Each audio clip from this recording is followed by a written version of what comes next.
안녕하세요, 한강민입니다. 엔비디아의 주가가 지난 1년 동안 많이 하락한 것은 모두들 알고 계실 겁니다. 이 때문에 한때 세계 10위권을 넘보던 엔비디아의 시가총액 순위는 현재 무려 18위까지 떨어진 상황입니다. 이제는 거의 TSMC, P&G, 그리고 루이비통이 속해 있는 LVMH와 비슷한 수준의 시가총액을 형성하고 있는데요. 그만큼 엔비디아의 명성이 1년 전에 비해서 얼마나 낮아졌는지를 알 수가 있습니다. 자, 1년 동안 주가가 크게 하락하면서 한국인들의 엔비디아 보관금액 순위와 규모도 3위에서 6위로 밀려난 상황입니다. 그럼에도 불구하고 여전히 한국인들은 무려 2.6조 원 규모의 엔비디아 주식을 가지고 있으며 얼마나 엔비디아에 대한 믿음이 강한지를 보여주고 있죠. 자, 그러면 엔비디아의 현재 주가를 한번 살펴보도록 할까요? 10월 27일 장 초반 기준으로 엔비디아의 주가는 136.5달러입니다. 전고점 대비 현재 마이너스 61.5% 하락한 상황인데요. 아직까지는 하락 추세가 이어지고 있으나 10월 중순에 저점을 찍은 후 최근 들어가지고 주가가 다시 점점 더 반등하고 있는 모습을 보이고 있죠. 자, 그렇다면은 주가가 이번 주 들어가지고 크게 반등하는 이유는 무엇일까요? 그것에는 바로 가장 큰 이유로 메타 플랫폼스의 실적 발표가 있습니다.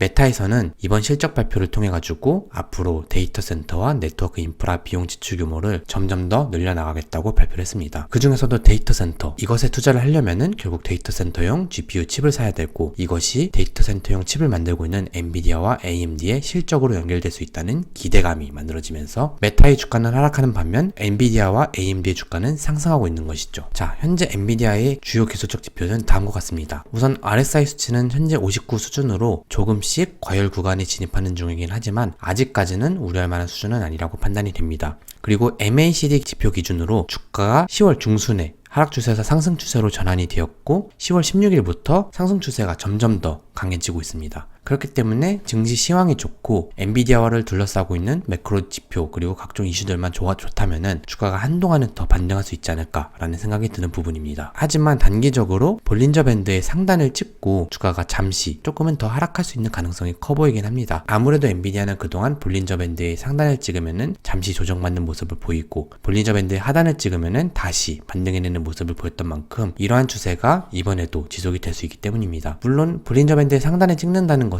지금보다 주가가 더 상승한다는 것이기 때문에 그렇게 나쁘게 볼 것도 아닌데요. 일단은 현재는 상승 추세가 지속되고 있으며 이런 상승 추세가 지속되다가 잠시나마 주가가 조금은 하락할 가능성도 있다라고만 보시면 되겠습니다. 자, 그러면은 엔비디아 주주분들께서 가장 관심 가질 만한 포인트는 바로 3분기 실적 발표일 것입니다. 엔비디아의 3분기 실적 발표 일정은 11월 16일 장이 마감된 이후입니다. 현재 예상되고 있는 매출 규모는 5.85 빌리언으로 과거에 비해서 매출 규모가 확실히 줄어들었다는 것을 알 수가 있고, 예상되는 EPS는 0.71달러로 2분기 실적이었던 0.51달러보다는 대략 40% 정도가 높게 나올 것이라 예상이 되고 있습니다. 물론 이 또한 과거의 EPS에 비해서는 낮은 수치이긴 하나 정말 실적 쇼크, 어닝 쇼크를 찍었던 지난 2분기 실적보다는 조금씩 나아지고 있는 모습을 보일 가능성이 크다는 점에서 일단은 그나마 긍정적으로 해석을 해볼 수가 있을 것 같습니다. 자, 그러면은 이번 3분기 실적 발표에서 우리가 특히나 관심을 가지고 봐야 될 포인트는 무엇이 있을까요? 우선 첫 번째로는 최근 들어가지고 점점 더 강해지고 있는 미국 정부의 중국 수출 규제 영향이 얼마나 되는지를 한번 확인해 봐야겠죠. 중국 이슈는 워낙 중장기적인 문제이기 때문에 이 이슈가 엔비디아 실적에 얼마나 큰 데미지를 끼치는지를 우리가 꼭 확인을 해봐야 되겠고, 그리고 2분기 실적 발표에서 큰 문제가 되었던 남아돌고 있는 GPU 재고 그리고 재고 상각 비용에 대해서도 이번 실적 발표에서 관심을 가지고 살펴봐야 될 것입니다. 지난 2분기에 재고 상각 비용으로 인한 실적 쇼크가 상당히 크게 발생했었기 때문에 이번 3분기에 들어가지고 이러한 것이 다시 정상화되고 있는가를 한번 꼭 체크를 해봐야 되겠고, 그리고 현재 남아돌고 있는 GPU를 얼마나 빠르게 소진하고 있느냐도 우리가 관심을 가지고 봐야 될 포인트입니다. 그리고 만약 이 부분이 해결이 된다면은 엔비디아의 매출 총이익률도 빠르게 회복이 되겠죠. 그와 함께 최근 들어가지고 GPU 분야에 계속해서 문제가 되고 있는 PC 그리고 코인 채굴용 GPU 수요 둔화 정도도 계속해서 지켜봐야 될 포인트 중 하나입니다.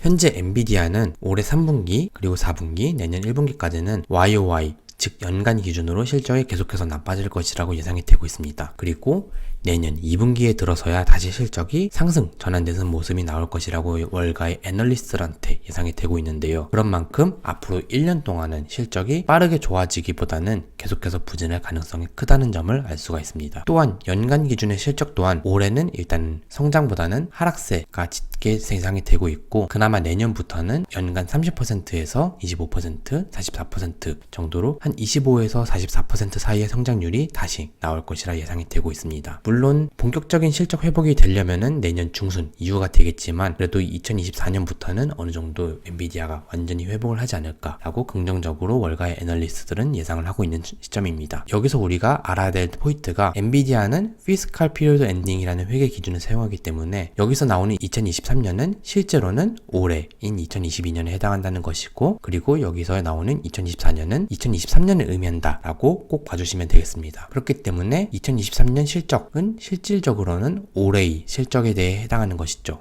자, 그와 함께 최근 엔비디아를 둘러싸고 발생했었던 악재들에 대해서도 한번 살펴보도록 할게요. 가장 큰 것은 결국 미국 정부의 중국에 대한 반도체 수출 규제일 것입니다. 현재 미국 정부는 중국에 위치한 공장에 반도체 장비를 수출하는 것을 제한한 상황이고, 거기에 더해서 슈퍼컴퓨팅 목적의 반도체 칩 수출 또한 제한했습니다. 하지만 다행히도 엔비디아 같은 경우에는 미국 고객사에 한하여 수출이 일시적으로 허용된 상태이기 때문에 그나마 실적에 대한 데미지는 덜하다고 하나, 아무래도 많은 부분이 중국이 차지하고 있기 때문에 실적이 나빠지는 것은 피할 수 없을 것으로 보입니다. 자, 거기에 더해서 미국 정부는 미국인의 중국 반도체 개발과 생산 움직임 또한 제한하면서 중국에서 일하고 있는 반도체 인력을 다시 빼오려고 하고 있고, 그와 함께 미국 기술이 쓰인 제품에 대한 수출 제한까지 함으로써 중국에 대한 반도체 수출 규제를 점점 더 전방위적으로 하고 있는 상태입니다. 자, 한편 엔비디아의 밸류에이션 현황은 현재 P40의 수준으로 2018년의 밸류에이션으로 회귀한 상태입니다. 그런 만큼 밸류에이션이 상당히 매력적으로 변했구나 라고 생각을 해볼 수도 있는 부분이죠. 거기에 더해서 포워드 B도 29.4로 과거에 비해서 많이 매력적으로 변한 상태이고요. 하지만 미국 정부의 중국 수출 규제라는 정말 큰 악재가 들어온 만큼 주가가 지금에서 더 하락하지 않는다는 보장은 없다고 보여집니다.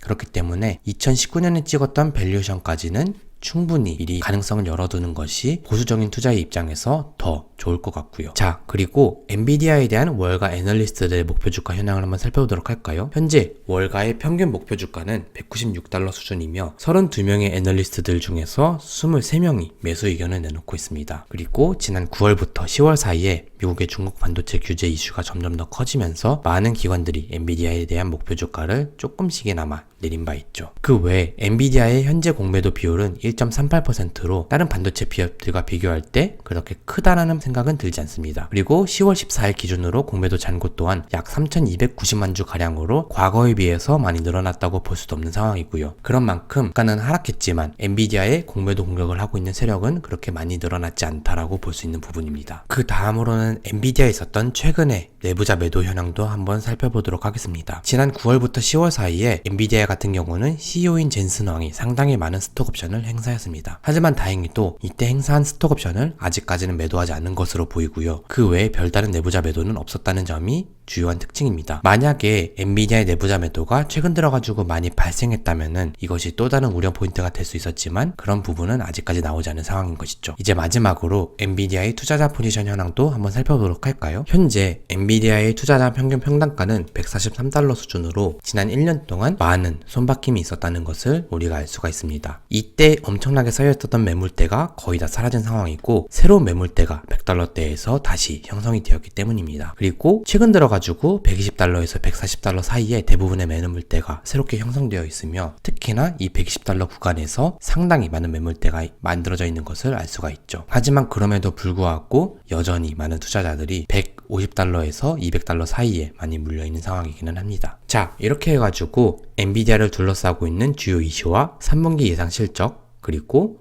각종 보조지표 현황들에 대해서 알아봤는데요. 엔비디아에 대해서 마지막으로 총평을 남기자면은 중국에 대한 미국 정부의 반도체 규제라는 최악의 악재라는 것이 있기 때문에 현재로서는 기대를 뛰어넘는 3분기 실적이 무조건 나와줘야만 한다고 할 수가 있겠습니다. 그런 만큼 이제 한 달 정도 남은 3분기 실적 발표가 너무나도 중요해진 상황이죠. 과연 모든 사람들의 예상을 깨고 기대치 이하의 실적을 냈었던 2분기와는 달리 이번 3분기에는 엔비디아가 보다 더 나은 모습을 보여줄 수 있을지 앞으로도 꾸준히 지켜봐야겠습니다. 네, 이상으로 제 영상이 마음에 드셨다면 좋아요와 구독 많이 부탁드리고 지금까지 한강뷰였습니다. 감사합니다.